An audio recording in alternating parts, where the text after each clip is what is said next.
ابھی 26ویں آئینی ترمیم ہضم کر رہے ہیں، 27ویں کی ضرورت نہیں۔ نائب وزیر اعظم ساغر کی لندن میں میڈیا سے گفتگو، کہا ملک اچھا چل رہا ہے اور معیشت میں بہتری آئی ہے۔ بھارت جنگ بندی کی زبانی خلاف ورزیاں کر رہا مگر ہم الرٹ ہیں۔ افغانستان اور ایران کے ساتھ ہمارے تعلقات بہتر ہوئے۔ کشمیر تنازع کا حل سلامتی کونسل قراردادوں کے مطابق ہونا چاہیے۔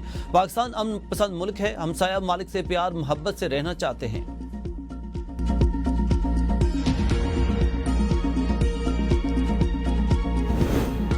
پیپلز پارٹی اقتدار میں آنا چاہتی ہے، سیاسی قیدیوں کی رہائی کے بغیر مذاکرات ممکن نہیں۔ پی ٹی آئی رہنما سینیٹر علی ظفر کی ABN کے پروگرام سوال سے آگے میں گفتگو، کہا مذاکرات ممکن مگر پہلے ماحول بہتر بنایا جائے۔ اعتراف کیا جائے کہ جھوٹے مقدمات بنائے گئے، آزاد کمیشن بنایا جائے، جس نے جرم کیا سزا پائے، بے گناہ کیوں معافی مانگے، حکومت ماحول بنائے، پھر مذاکرات و مکالمہ ہو سکتا ہے۔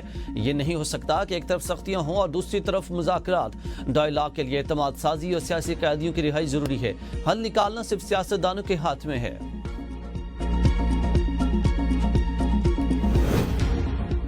پی ٹی آئی کو سینٹ کی 8 میں سے 5 نشستیں ملیں، 1-2 نے نااہل ہونا ہے۔ فیصل واڈا کہتے ہیں کہ یہ پہلے والوں کو چور کہتے تھے، خود ڈاکو نکلے۔ مولانا فضل الرحمان نے درست کہا تھا، خیبر پختونخوا سرکاری فنڈ کا 10% مسلح گروہوں کو جاتا ہے۔ جو صوبے ناکام ہوتے ہیں وہاں تباہی ہوتی ہے۔ خیبر پختونخوا میں کوئی منصوبہ بندی نہیں، توجہ مال بٹورنے پر ہے۔ بانی پی ٹی آئی کو معافی دی جاتی ہے تو یہ الگ معاملہ چل پڑے گا۔ فیصل واڈا نے کہا کہ گورنر سندھ کا عارضی طور پر سافٹ ویئر اپڈیٹ ہو گیا، نٹ بولٹ بھی ٹائٹ ہو گئے، بائی تو نہیں آ رہے لیکن بھائی ہو گیا ہے۔ آئینی اور سرکاری عہدوں پر ایک مینٹل ٹیسٹ بھی ہونا چاہیے۔ NFC کو دوبارہ دیکھنے کی بھی ضرورت ہے۔ پاکستان تحریک انصاف معافی کا راستہ اختیار نہیں کرے گی، شیر افضل مروت کی ABN کے پروگرام سوال سے آگے میں گفتگو، کہتے ہیں کہ سیاسی اقدامات کے اثرات کو دیکھنا ضروری ہے۔ پارٹی احتجاج کرنے سے قاصر اور اندرونی اختلافات واضح ہیں، مصالحت کے لیے درمیانی راستہ نکالنا ضروری ہے تاکہ نقصان کم ہو اور ملک مستحکم رہے۔ بعض سیاستدانوں کے جارحانہ بیانات عوامی نمائندگی کے خلاف ہیں۔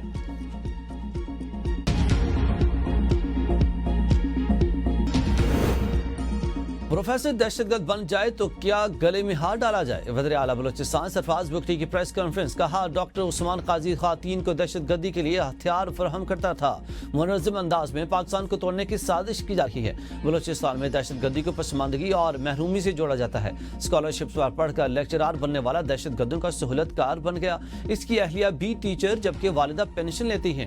یہ کہاں سے محروم ہوئے؟ معاشرے کو اس کنفیوژن سے باہر نکالنا ہے۔ بلوچستان کے عوام محتاط اور گمراہ عناصر سے دور رہیں جو ملک توڑنا چاہتے ہیں۔ ہم ایسے 2000 لوگوں کے سامنے سرنڈر نہیں کریں گے۔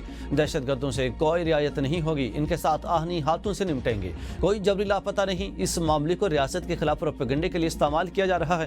قومی دھارے میں شامل سیاسی جماعتوں میں بھی ابہام پیدا کیا جاتا ہے۔ پارلیمان بلوچستان کو لے کر کنفیوز ہے۔ اگر کوئی مذاکرات نہ کرنا چاہے تو کیا اسے مارنے کا لائسنس دیا جائے گا؟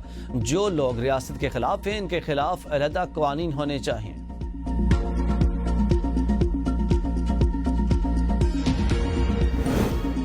وزیر اعظم شہباز شریف کا وفاقی کابینہ کی 1 ماہ کی تنخواہ خیبر پختونخوا کے سیلاب زدگان کے لیے عطیہ کرنے کا اعلان، کہا یہ سیاست کا نہیں خدمت کا اور لوگوں کے دکھوں پر مرہم رکھنے کا وقت ہے۔